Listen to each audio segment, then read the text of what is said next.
Ahoj, vítám vás opět na kanálu Make Pro. Dneska tady pro vás máme další videorecenzi, tentokrát kamerového stativu Tilta CT12. V tomto videu si ukážeme vlastnosti tohoto stativu, jaké má výhody a nevýhody, důvody, proč jsme si tento stativ koupili a na závěr si uděláme takové lehké shrnutí.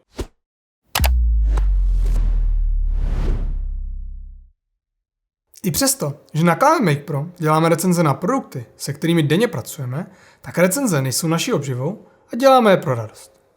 Jako Make Pro se zabýváme audiovizuální produkcí, a to především natáčením videí, focením, ale i livestreamy. Protože děláme věci, co nás hlavně baví, tak se zabýváme i reží konferencí, jejich ozvučením a svícením, prostě technickým zajištěním eventu. Máme za sebou klienty jako Metrostav, Taste, OK System, Škoda Auto a mnohé další. Pokud byste rádi i vy na některou z těchto oblastí našli spolehlivého partnera, tak koukněte k nám na web a napište nám. Rádi vám pomůžeme i s vaším projektem.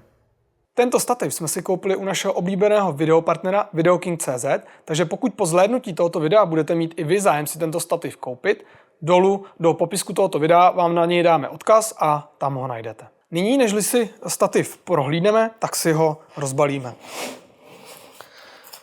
Máme původní balení, takže si ho můžeme takhle krásně otevřít.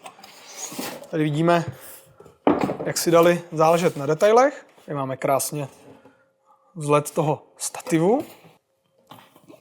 Dále si dáme stativ ven z krabice. Máme tady nějaké poděkování. Tady my si dáme pryč tu krabici. A můžeme se na to vrhnout. Podíváme se, co zde máme od Tilty zavěnování. Máme zde nějaké marketingové materiály. Tady máme odkaz na návod. Zde vidíme, máme nějaký takovýhle letáček. Jasný, jenom takové marketingové materiály. Položíme to zpět. Teď si položíme a jdeme se na to podívat. Vidíte, stativ je zablený v krásném pouzdře, které se dá dát i na ramena. Tady potom si můžeme chytnout popruhy a pověsit si celý stativ na ramena a my si to nyní rozbalíme. Tak, máme zde nějaké drobné dárečky. Na ty se také pak podíváme. Tady máme ten popruh na stativ, takže ten si potom vybalíme, přicvakneme, to si teďko nevím ukazovat. A samotný stativ. Tak, vyndáme si ho ven. Podíváme se. Tady máme ještě na utahování šroubků v destičce takovýhle hezký Tilta nástroj. Tak, než se pustíme do stativu, tak ještě se ukážeme tady vlastně vevnitř v tom pouzdře. Tak máme popruhy, aby jsme ten stativ tam mohli uchytit, aby nám v tom nelítal. Zde máme ještě s nápisem, máme kapsičku na nějaké věci. Zde jsou ty krásné úchopy, když to nechceme mít na ramenou. A je to i pěkně takové jako pevné, máme tam výplně, takže by to ten stativ mělo krásně ochránit. Si nyní dáme taky bokem a jdeme se podívat na samotný stativ.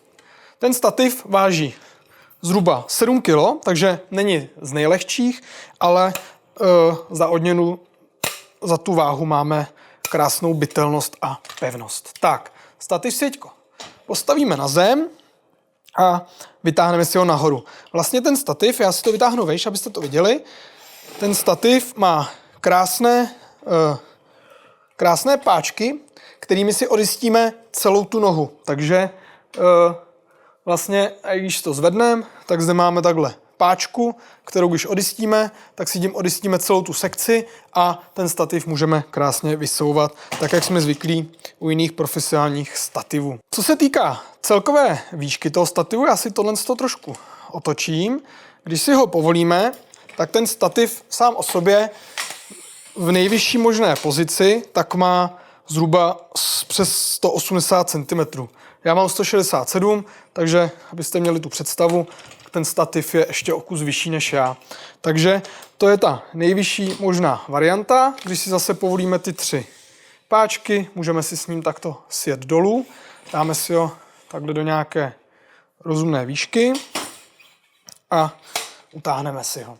Ještě než se pustíme do vrchní části stativu, tak si ještě ukážeme, trošku si ho srovnáme a ukážeme si, jaké možnosti máme zde v tom propojení. Máme zde zase tři takovéto klipy a můžeme si ty nohy roztáhnout do větší šířky. Jo? Takže když si ty klipy povolíme, můžeme více roztáhnout nohy a celý ten stativ nám začne být stabilnější. Takže si zase stáhneme zpátky, případně ještě je možnost, kdybychom potřebovali tyhle nohy z nějakého důvodu dát úplně pryč, tak je možnost si zde povolit matku a šroubek a když povolíme všechny tři, můžeme si to z toho stativu úplně sundat a dát to pryč. Na chvilku si ten stativ postavíme ještě tady na ten stůl a ukážeme si, vlastně tady vidíme, jak si ho můžeme krásně sesunout dolů, zajistíme, dáme si ho nahoru na ten stůl a ještě si řekneme vlastně, jaké jsou možnosti těch nožiček. Ty nožičky mají v základu takovéto velké podstavce a když bychom chtěli využít hroty těch nožiček, tak si tady tu nožičku můžeme takto odjistit tou gumou a vyndat. Takže tady vidíme, teďko nyní máme takhle tu nožičku vyndanou, touhle s tou gumou je to tam zajištěno, takže si můžeme tu nožičku krásně jednoduše vrátit zpátky. Tady máme teďko dva hroty té nožičky, takže když bychom chtěli použít ty hroty, někde ten stativ pevně zabodnout, tak můžeme tu nožičku takto sundat. Případně pak ji tam jednoduše vrátíme, že do toho ten stativ umístíme a tou gumou to takhle přetáhneme. Takže krásně jednoduché. Ten stativ jako takový při tom složení můžeme zacvaknout tímto krásným klipem, tím si zajistíme vlastně všechny ty nohy. Když bychom ho složili, tak si tím zajistíme ty nohy takhle k sobě. To je asi všechno k těm nohou. Ty nohy jsou z několika vrstvého karbonu, takže je máme krásně z uhlíkových vláken, lehké a vlastně na celém tom stativu jsou tou nejlehčí částí. Vlastně ta nejtěžší část je ta hlava. Já si ten stativ dám opět na zem a přesuneme se k té hlavě toho stativu. Tak, dáme si ho nějak takto. Co je opravdu super na tom stativu, že ty nohy se krásně vysouvají celé, takže nemusíme vysouvat ty jednotlivé části po jednom, ale odjistíme si jednu sekci a šoupe se to celé. Teď je to trošičku ještě neochozené, takže to zůstává spíš nahoře, ale až sám to ochodí, tak vždycky ty klipy budou dole, což by mohl někdo trošku brát jako nevýhodu, že to nemáme nahoře toho ryšťování jako u nějakých dražších stativů, ale to je taková drobnost. Zatím ty klipy jdou teda i velmi stuhá, takže budeme doufat, že se trošku více ochodí. Co se týká vlastností toho stativu.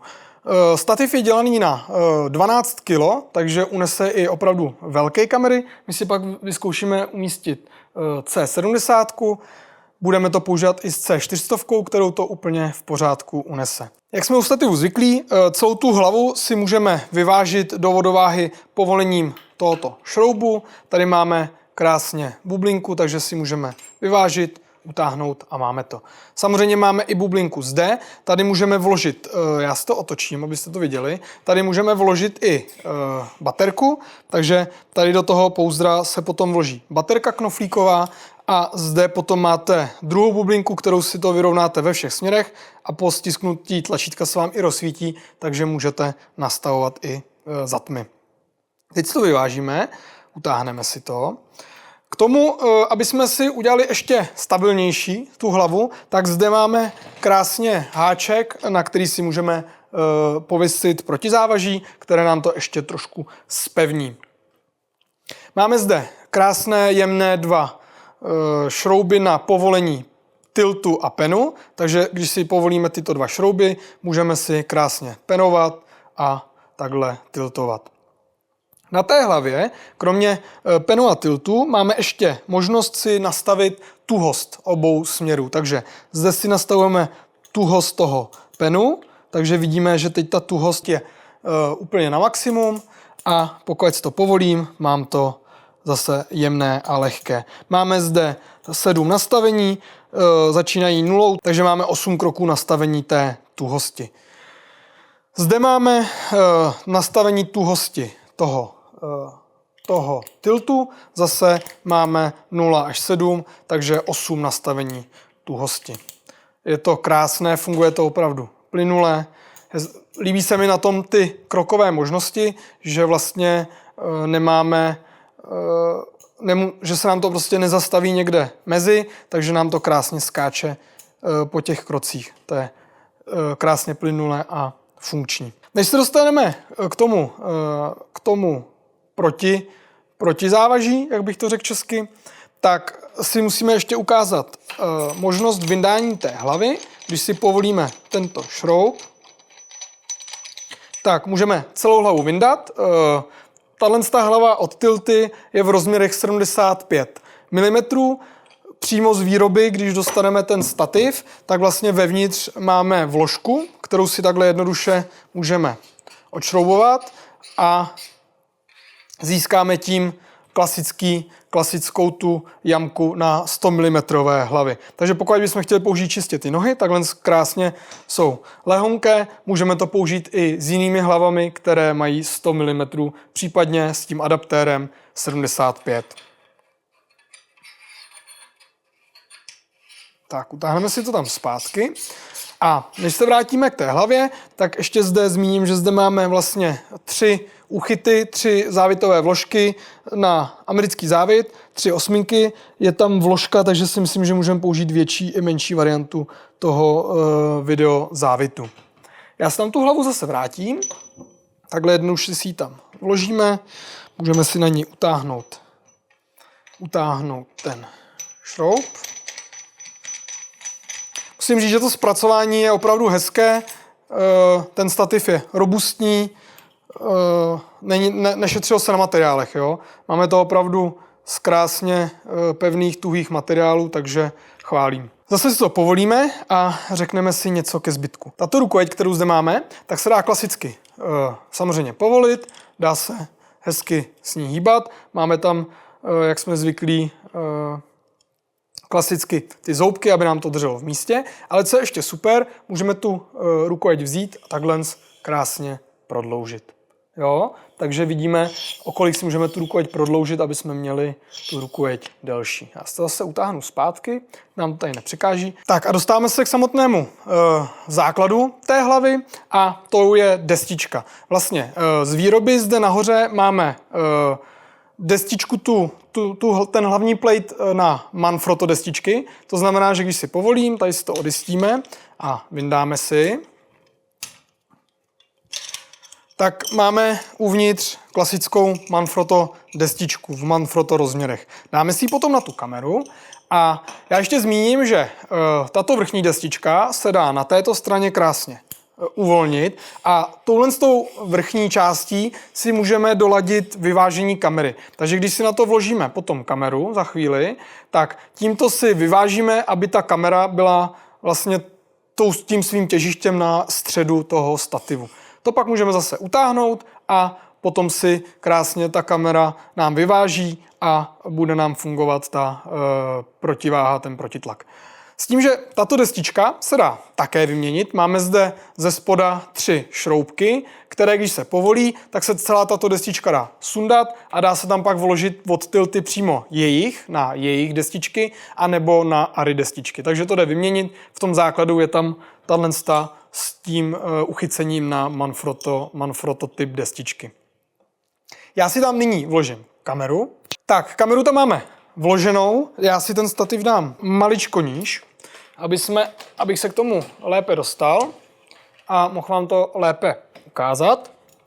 Takže zase klasicky dáme si stativ níž, teďko si vyrovnáme do vodováhy tu hlavu a nyní si ukážeme vlastně, jak ta hlava funguje s tím counterbalancem. Teďko, když si povolím ten pen, tak vidíme, že tu kameru máme jakž takž vyváženou. Trošku nám padá dozadu, takže si povolíme tu vrchní destičku a kameru si lehce posuneme dopředu. A nyní, když máme tu kameru vyváženou, že nám nahoře zůstane a nikam nám nepadá, tak v tuhle chvíli si nastavíme ten counterbalance. Takže si tu kameru dáme trošku, aby nám padala a budeme přidávat na té protiváze. Vždycky, když si ten counterbalance změníme, tak tu kameru s ní trošku zahybeme, aby ten efekt tam nastal. Takže já si to vrátím zpátky třeba na 2 a teď vidíme, ta kamera krásně drží na svém místě. Jo, takže na tento setup tady máme Canon C70, máme zde 85 objektiv, takže docela těžká sestava a ten counterbalance máme na 2 z 10 možností. Takže vidíte, že ten stativ ta hlava je opravdu dělána na to, aby jsme tam mohli mít krásný, velký, těžký setup, s kterým se to úplně bez problémů poradí. No a na závěr, abych shrnul přednosti, lehké nevýhody toho stativu. Pracovní výška stativu je od nějakých zhruba 84 cm po 181 cm v maximální výšce při tom základním nastavení toho středového dílu. Nosnost stativu je 12 kg, ta nosnost toho stativu je 12 kg kvůli té hlavě. Vlastně ten counterbalance funguje od nějakých zhruba 2,2 kg do 12 kg. S tím, že nosnost těch nohou je udávaná až na 50 kg sestavu. Takže kdybyste chtěli použít nějakou hlavu, která unese víc, samozřejmě ta hlava sama o sobě váží třeba 5 kg, takže když tam dáme nějakou 5 kg hlavu, ty nohy nám k tomu poberou ještě 45 kg setup. Takže nosnost nohou 50 kg, té hlavy zhruba do 12. Když tam budeme mít něco, co má méně než 2,2 kg, tak už nám nebude fungovat ten counterbalance, bude i na tu jedničku moc silný, takže na to si jenom dejte pozor, pokud máte hodně lehkou sestavu, tak abyste pak nebyli překvapeni, že ten counterbalance je moc silný. Rozsah toho tiltu je od 90 stupňů do 60, takže jak vidíte, můžeme naklopit až 90 stupňů dolů a nahoru 60 stupňů. Co mě na tomto stativu trošku mrzí, trošku se obávám toho, že tady v tom místě, kde máme ty nohy, teda ty klipy těch nohou, takže se nám to tady trošku ošoupe, není to tam úplně rovně, může to takhle lítat a myslím si, že se nám časem trošku vydřou tady drážky, s tím, že ty klipy jsou jako opravdu hodně tuhé, jo, takže snad se to trošku uchodí, případně se třeba podíváme, jestli se nedá trošku povolit ta síla toho, jakou se to musí zacvaknout. Trošičku mě překvapilo tady ten counterbalance, když ho nastavujeme. Ve chvíli, kdy ho přenastavíme, tak úplně hned nemá ten efekt. Jo? Takže já když si ho takhle přenastavím, třeba na 8, tak on nic nedělá. A musím s tím trošku zahejbat, aby ten counterbalance sám o sobě, teď se mi to povolilo teda v tomto, jsem to měl málo utažené, ale vlastně pokud to změním, tak s tím musím trošku zahýbat, aby ten counterbalance začalo fungovat. To mě trošku překvapilo, trošičku možná škoda, že to není okamžitě funkční. Jo, a potom, když s tím chci točit, tak občas to tam úplně nezapadne a musím s tím pohýbat, aby to šlo změnit. Jo, potom, když s tím zahýbu, tak ten counterbalance zafunguje, ale tohle není úplně 100%. Co se týká nastavení té tuhosti v obou těch osách, ta je úplně perfektní, krásně to dopadá do těch svých přednastavených hodnot, takže tady můžu jedině pochválit. No a jinak celkové to zpracování toho stativu je opravdu robustní, pevné, vypadá to, že by to mohlo nějakou dobu vydržet i v hodně těžkých podmínkách, takže budeme to zkoušet a určitě vám přineseme nějaké informace o tom, jak to funguje. A samozřejmě, abych nezapomněl, tak v balení jsme dostali ještě dárečky. Myslím si, že to byl jeden z prvních stativů, takže ty dárečky nebudou úplně ve všech baleních, ale ať se na ně podíváme. Máme zde takovýto multinástroj. Ho vyndám ven. Takže zde máme takovýto Tilta multinástroj. Máme v něm vlastně takhle krásně 6 různých nástrojů, plochý šroubovák, křížový a pak jednotlivé imbusy na utahování šroubů. Takže klasický multinástroj se základními nástroji pro filmaře. Máme tady i takové cheeseplatey, takže moc pěkný dáreček. No a pak tady máme takovýto nástroj na utahování šroubků v té destičce. A samozřejmě, co vás určitě všechny zajímá, je cena toho stativu. My jsme ho kupovali u Videokingu, v době, kdy točíme tohle video, tak stojí zhruba 33 000 korun z daní. Pokud by vás zajímalo něco, co jsme v tomto videu nezmínili o stativu, tak určitě nám napište komentář, rádi vám odpovíme. Jestli se vám naše tvorba líbí, určitě náš kanál odebírejte, dejte tomuto videu like, nás to bude motivovat k tomu dělat další videa. Mně nezbývá nic jiného, než vám poděkovat za zhlédnutí tohoto videa a budeme se na vás těšit příště.